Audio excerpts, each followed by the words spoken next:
Assalamualaikum warahmatullahi wabarakatuh. Perkenalkan, nama saya Yogi Rizky Permana dengan NIM C1B023047. Di sini saya akan menjelaskan materi mengenai tantangan komunikasi lintas generasi di tempat kerja. Di era modern ini, lingkungan kerja semakin diisi oleh beragam generasi. Setiap generasi membawa perspektif, nilai, dan gaya komunikasi unik yang dapat menjadi kekuatan sekaligus tantangan. Memahami perbedaan ini adalah kunci untuk menciptakan harmoni dan produktivitas. Mengapa lintas generasi itu penting? Pertama, meningkatkan kolaborasi. Kolaborasinya yang sukses membutuhkan pemahaman dan adaptasi antar individu, terutama antar generasi dengan cara berpikir yang berbeda. Kedua, mencegah konflik. Perbedaan yang dengan gaya komunikasi yang tidak dipahami dapat memicu kesalahpahaman dan konflik, mengganggu kinerja tim. Ketiga, memanfaatkan keanekaragaman. Setiap generasi memiliki kekuatan unik. Komunikasi efektif memungkinkan perusahaan memanfaatkan keanekaragaman pengalaman dan keterampilan ini. Keempat, membangun budaya inklusif. Lingkungan yang inklusif menghargai suara setiap orang tanpa memandang usia atau latar belakang generasi. Profil generasi Baby Boomers, Gen X, Millennial, dan Gen Z.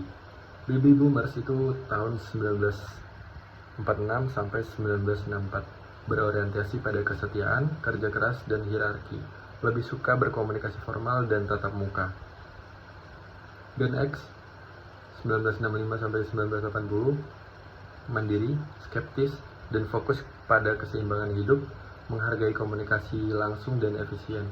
Millennial 1981 sampai 1996 berorientasi pada tujuan, umpan balik, dan perkembangan pribadi.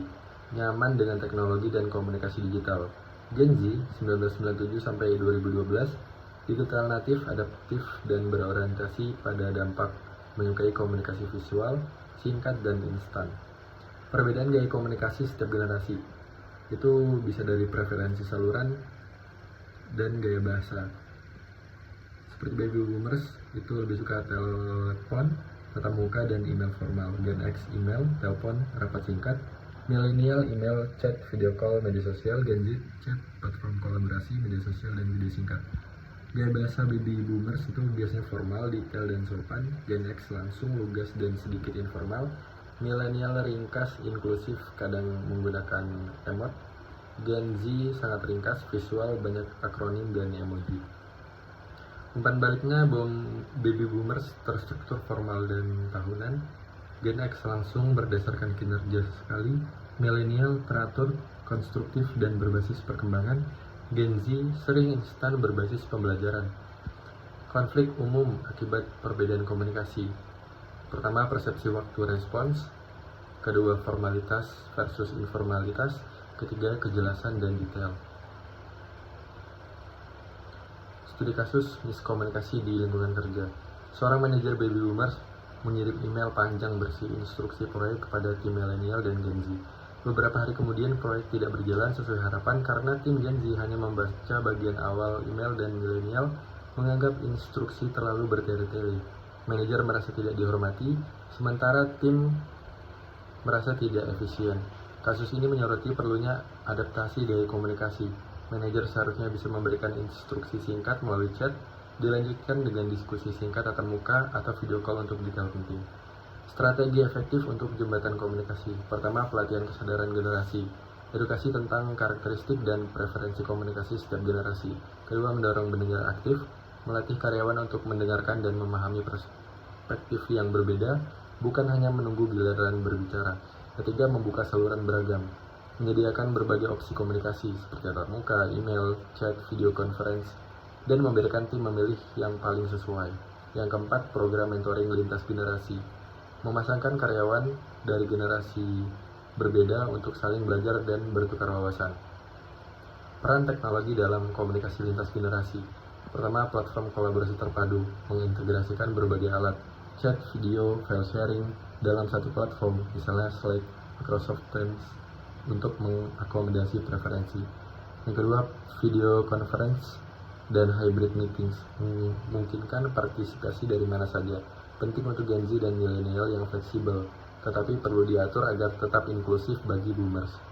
E-learning dan micro-learning, menyediakan pelatihan komunikasi yang dapat diakses kapan saja dalam format yang ringkas dan menarik untuk generasi muda. Manfaat komunikasi lintas generasi yang efektif, yaitu pertama, inovasi meningkat, berbagi perspektif, dapat memicu ide baru dan solusi kreatif, pengembangan bakat, yaitu pembelajaran timbal balik antar generasi tua dan muda, produktivitas lebih tinggi, tim yang memahami satu sama lain bekerja lebih efisien dan harmonis, retensi karyawan, lingkungan kerja yang suportif dan inklusif meningkatkan kepuasan dan loyalitas karyawan, peningkatan kolaborasi, mempermudah sinergi antar tim dan antar individu. Kesimpulan dan langkah lanjutan. Komunikasi lintas generasi bukan hal yang menghambat, melainkan peluang. Dengan pendekatan yang tepat, organisasi dapat mengubah perbedaan pendapat menjadi kekuatan pendorong kesuksesan. Pahami perbedaan. Sadarilah bahwa setiap generasi memiliki gaya komunikasi yang unik. Adaptasi dan fleksibilitas. Berlatih untuk menyesuaikan gaya komunikasi sesuai lawan bicara. Manfaatkan teknologi. Gunakan alat yang tepat untuk memfasilitasi komunikasi kerja yang efektif. Promosikan empati. Dorong budaya saling menghargai dan memahami di tempat kerja. Sekian materi yang dapat saya sampaikan. Assalamualaikum warahmatullahi wabarakatuh.